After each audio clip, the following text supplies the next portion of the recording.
Good morning বন্ধুরা।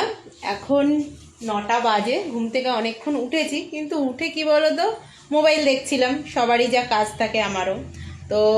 Mobile দেখে তারপর ফ্রেশ হয়ে সকালে যেটা খাই সেটাই খেতে এসেছি। কি খাই তোমাদের সঙ্গে একটু শেয়ার করি। তো যাই হোক, অন্যদিন জিরে জোয়ানের জলটা খাই, কিন্তু আজকে আর জিরে জোয়ানের জল খাইনি, কারণ কালকে উপোস করেছিলাম সোমবারে। তো ওই জন্য আজকে জিরে জোয়ানের জল খাইনি। আজকে দেখো কি খেয়ে নিয়েছি, সেটা একটু একবার দেখাই তোমাদের। এই যে দেখো, চিয়া সিড নিয়েছি। চিয়া সিড কালকে রাত্রেবেলা ভিজিয়ে রেখেছিলাম। এখানে দুটো খেজুর নিয়েছি, দুটো আমন্ড নিয়েছি। চিয়া সিডের মধ্যে দিয়েছি একটু লেবু আর একটু মধু। আর মধুটা একদম খাঁটি, সুন্দরবনের একদম খাঁটি মধু। সেটা তোমাদের দেখাবো, একটু দেখাই। মধুটা একদম খাঁটি মধু। এই যে দেখো, কালো হয়ে গেছে, কোনো ভেজাল নেই, কিছু নেই। দেখতে পাচ্ছ, আরও আছে।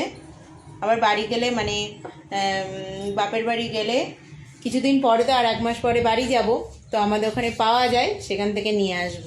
তো যাই হোক, চলো এটা খেয়ে নিই। আগে এই চিয়া সিডের জলটা খাই। চিয়া সিডটা খেলে কি বলো তো, অনেকটা ওয়েট লস হয়। কারণ আমি আমার যখন আরও ওয়েট ছিল, তখন আমি রেগুলার চিয়া সিড যেন জল খেতাম। এখন জিরের জলটা খাই মাঝে মাঝে।